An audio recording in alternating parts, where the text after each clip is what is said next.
It's a Minimalist Monday edition of Optimal Living Daily, episode 1683, Changes in the Rearview, and Struggling with Choices, both by Fields Millburn of Minimalists.com. And I'm Justin Malik, the guy that reads to you every single day of the year, including weekends and holidays, to help you live a more meaningful and positive life. 2 posts today, both from Josh of the Minimalists, so let's get right to them as we optimize your life. Changes in the Rearview by Fields Millburn of Minimalists.com. I spoke with a man in dire straits recently. This man, let's call him John, laid before me many of his problems: a crumbling marriage, massive debt, low income, an unhealthy lifestyle. John was unhappy, depressed, and frustrated with where he was in life, so he asked me for my advice. He wanted to know how I had changed so many things in such a short period of time. I explained to John that I didn't have any advice for him. I told him he knew his situation better than I ever could, and he likely knew what to do. Then I asked what advice he'd give himself if he were in my shoes. John spent the next 15 minutes explaining detail after detail exactly what he would say to himself to fix his marriage, get out of debt, increase his income, and regain control of his health. I smiled and said, "Well, that sounds like great advice. Too bad our own advice is the hardest pill to swallow." But of course, he didn't like his own advice because it was too gradual. Plus, his advice wasn't easy. He had recommended only small, incremental changes that wouldn't likely make a huge difference right away. Instead, he wanted the magic pill, something that would radically change his life immediately. He wanted instant gratification, but his advice seemed so basic, so intuitive, that it couldn't be what I did to change my life. And I obviously had the shortcut with this whole minimalism thing, and he wanted my secret. I told John that while I had no advice for him, I could tell him how I changed my life, and he could see whether any of those changes were applicable to his situation, and if they were, he could use my life as recipe, tweezing out the relevant ingredients to apply them to his own recipe for living. Then for the next 15 minutes, I simply echoed his advice back to him, changing a few details to make them fit my life. You see, I didn't have a magic strategy either. It took me 2 long years to change my life, one small change at a time. 2 years ago, I was also unhappy, in debt, out of shape, and stuck. It took me 2 years to pay off most of my debt and establish a minimalist budget. I focused on paying off one creditor at a time.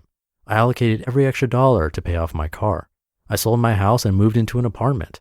I got rid of any superfluous bills like cable TV, internet, and satellite radio.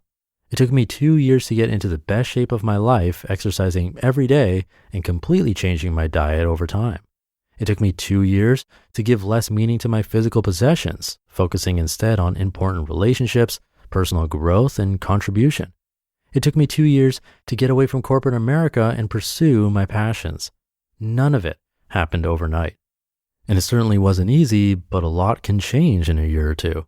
I changed my life by focusing on small changes each day. I focused on those small changes one at a time, not on everything I wanted to change. And then one day, I looked in the rearview mirror and everything was different. I have another post in just a sec, but first, this episode has been made possible by our friends at Breyers Ice Cream. Breyers is America's #1 ice cream brand, well known for its natural vanilla ice cream. And now if you have a huge sweet tooth like I do, and if you thought you hadn't found much success with carb-friendly desserts, you'll love this. Breyers Carb Smart offers a line of sweet treats that will not undo your day of healthy eating. I've been ending my day with this chocolate-covered almond-flavored treat, my favorite. It tastes like childhood to me, so creamy. And what's crazy is that it only consists of 3 to 5 net grams of carbs and 150 calories or less per serving, but 3 or more grams of fiber. They're also available in tubs and bars of caramel swirl, vanilla, and peanut butter flavors. So here's a special offer for our listeners from Breyers Carb Smart to satisfy your next sweet tooth craving. Just go to breyers.com/old to get a special $2 off coupon. Yep, $2 off to enjoy these delicious Breyers Carb Smart frozen treats, the perfect companion to your low-carb lifestyle. That's breyers.com/OLD to print your $2 off coupon. Then pick up your favorite Breyers Carb Smart flavors at Walmart, Target, Kroger, Amazon Fresh, or wherever you shop. Struggling with Choices by Joshua Fields Millburn of Minimalists.com. People often ask whether they should call me Joshua or Josh. My answer was simple. Call me whichever name you prefer, whichever name makes you feel the most comfortable. People are sometimes troubled by such answers, and I understand why. We want to be told what to do. We want to do the right thing. But there isn't always a right thing in every situation. Sometimes there are several correct answers. Sometimes there are no correct answers at all. And this bothers us. We are conditioned with the desire to be correct, the desire to be congruent, the desire to win. And to win, we must not only be correct, but we must be the most correct. And herein lies the problem. Sure, Joshua and Josh are both correct, but which name is the most correct? Well, neither is the most correct. Both names are completely correct and accurate and fine by me. I simply want you to feel comfortable, so call me either. My mother used to call me by both names. I use both names in writing and in person. Most of my high school friends used to call me Millburn or Millie. Some still do. And you can call me what you want, just don't call me collect. The truth is that many things in our lives have dozens of correct answers. And we can pick the correct answer that suits us best. Sometimes we don't know if our choice is the right choice until after we make it. And sometimes we never know.